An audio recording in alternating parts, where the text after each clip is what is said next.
do Êxodo, capítulo 2.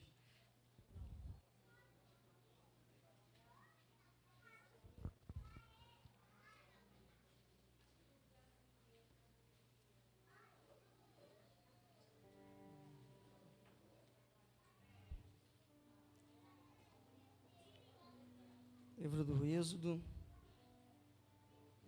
capítulo 2, versículo 2. Quem achou, diga amém.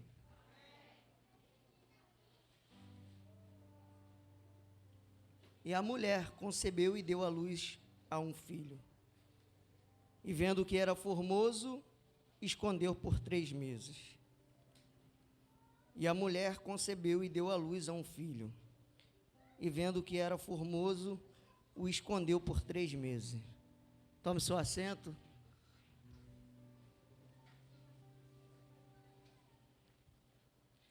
Irmãos, o texto que nós acabamos de ler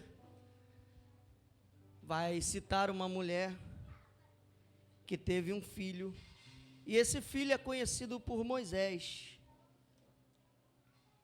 E se não fosse essa mulher aqui, nós não teríamos conhecido Moisés. Só que o texto que eu acabei de ler vai falar, enfatizar sobre ela, e é sobre ela que eu quero dizer. A Bíblia vai dizer que Faraó começa a perseguir o povo, oprimir. Você conhece a história.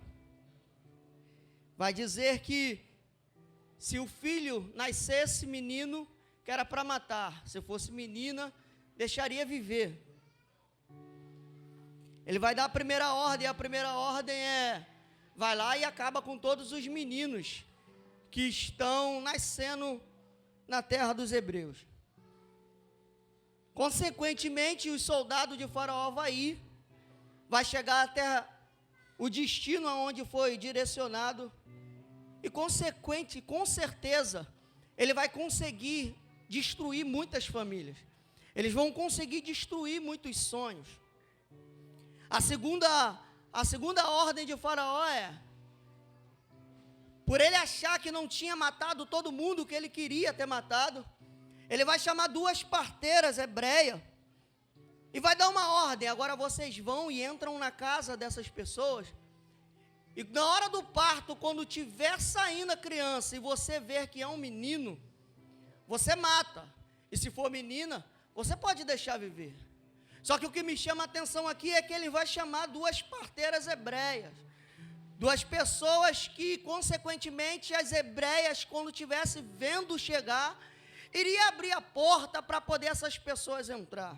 Porque se viesse vestida de egípcio, logo as hebreias iriam olhar e ia falar: aqui não, aqui tu não vai entrar, aqui tu não pode colocar a planta dos pés.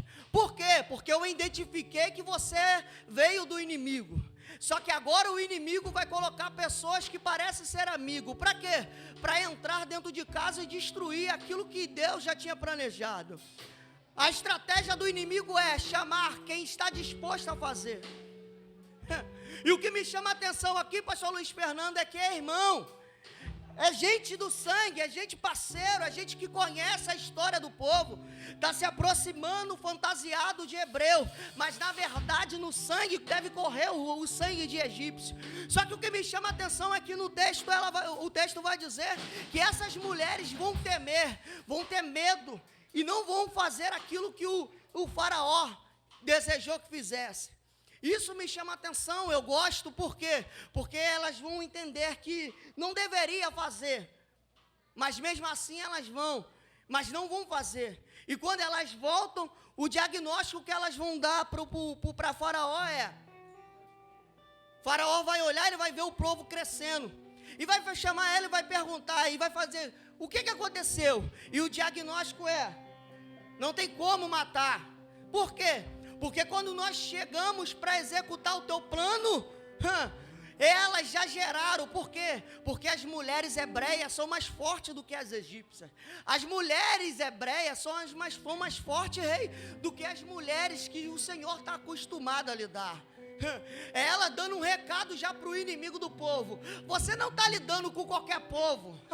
Você até planeja destruir, só que o povo que você manda eu destruir, já tem um Deus que já tem preparado algo para ele. E esse povo não é qualquer povo. Esse povo é um povo que Deus já tinha destituído lá atrás.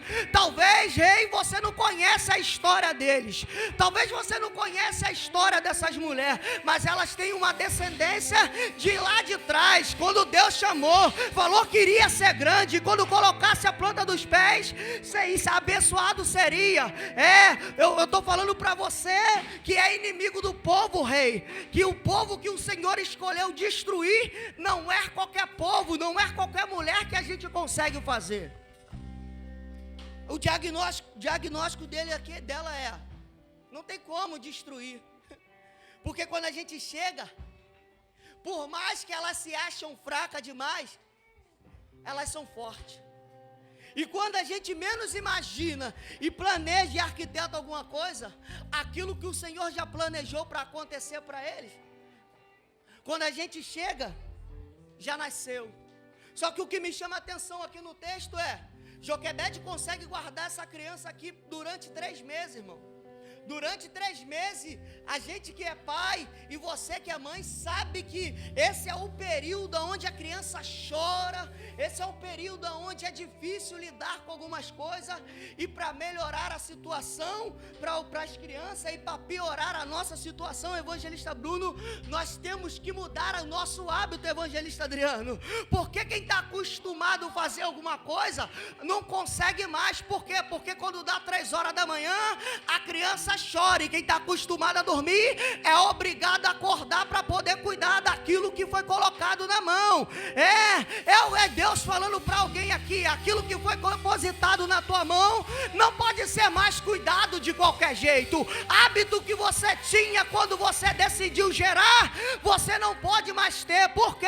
Porque já saiu aquilo que estava dentro de você, e agora o propósito do inimigo é destruir, o propósito do inimigo é quebrar, o propósito do inimigo é desfazer. E o nosso propósito é cuidar. Cuidar de quê, Gilberto? Daquilo que Deus impôs na nossa mão, porque sabemos muito bem que já que ele não tem família para poder destruir, ele tenta destruir quem tem. Aí lá vai a primeira profecia: Deus escolheu para você cuidar daquilo que vai fazer a diferença para o século 21. Talvez você não entenda hoje, talvez você não vai entender amanhã, mas eu tenho uma palavra para você. E a palavra qual é? Aquilo que tu tem gerado, tem guardado, vai fazer a diferença.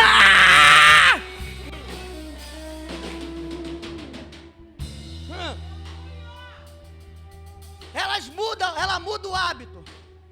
Quem saía não sai mais. Por quê? Porque agora tem que cuidar. A criança chorou, coloca no colo. E tem que ter cuidado. Por quê? Porque aquilo que Deus deposita na nossa mão não pode cuidar de qualquer jeito. Aí tem gente do lado de fora que já perdeu e está batendo na porta. Joquebede, sai! Por quê? A gente precisa conversar. Tu não é mais a mesma. Tu mudou. Tu participava de algumas rodas, tu participava de algumas conversas. Aí Joquebede olha da janelinha da porta, pastor, e diz para ela assim: daqui eu não saio, daqui ninguém me tira. Já que você perdeu para o Egito, aquilo que Deus deu na tua mão, não vai ser você que vai deixar, vai fazer eu sair daqui para ele, o inimigo entrar e destruir aquilo que Deus colocou nas minhas mãos.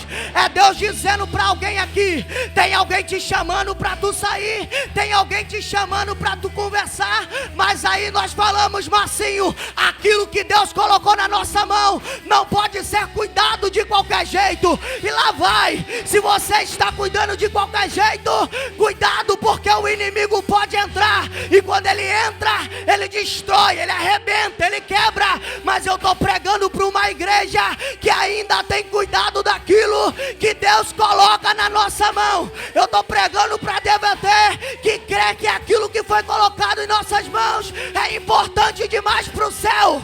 Não é importante para você, é importante para Ele, é importante para o reino. Talvez você não esteja entendendo.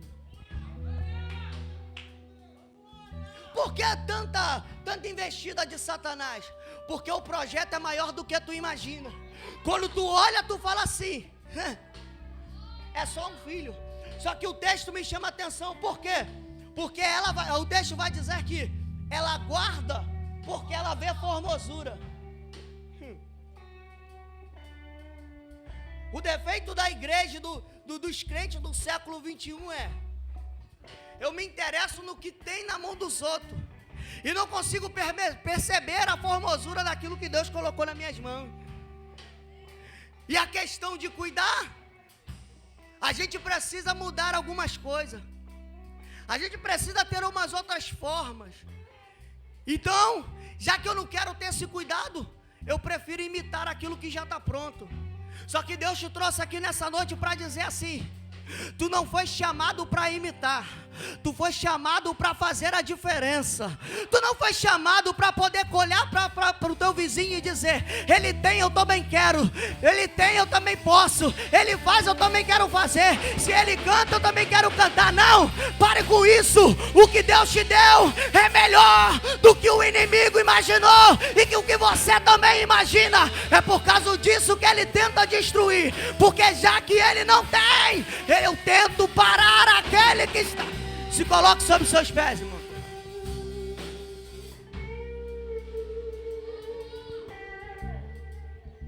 Três meses cuidando. E quem consegue cuidar, consegue ver crescer. Só cresce aquilo que é cuidado.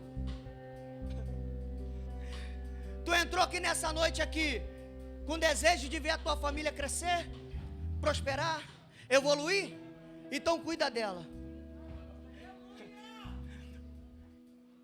O tema da campanha é: diabo, solta o que é meu. Na minha família, o diabo não toca. Ele está batendo na porta dizendo assim: se tu abrir a porta, eu entro e destruo. Aí a gente vem para cá numa quinta-feira dessa, enquanto ele está pensando em destruir, a gente está pensando em cuidar. Porque enquanto ele pensa em destruir, a gente pensa em cuidar. Enquanto ele pensa que vai diminuir, a gente pensa em cuidar. E quando ele pensa que vai destruir, a gente vai cuidando, vai crescendo, vai evoluindo, vai fazendo. Aí vai a palavra para Satanás: Satanás, sai da frente. Por quê? Porque a DBT tem sido uma igreja que tem cuidado. A gente serve um Deus que tem cuidado. E por mais que você tenha batido na nossa porta, a palavra é: aqui tu não entra, aqui tu não tem prioridade, aqui você não vai destruir. Se tu abrir a porta, eu entro. E Joquebede diz: aqui não, aqui vai ter 3 meses cuidando. Aí a gente não entende. Por que 3 meses? Porque 3 meses é o período mais difícil da vida da criança. É quando nós devemos ter o maior cuidado. Quando nós estamos aí, quando a gente pensa em chorar porque não estamos conseguindo dormir, é a hora que a gente levanta e se preocupa com aquilo que a gente tem que cuidar. Estamos pensando em parar. Aí o choro da criança te faz lembrar aquilo que te traz esperança. Hoje você não está vendo, mas amanhã eu tenho a certeza que Deus irá fazer. Se você crê nessa palavra, aplauda o nome de Jesus.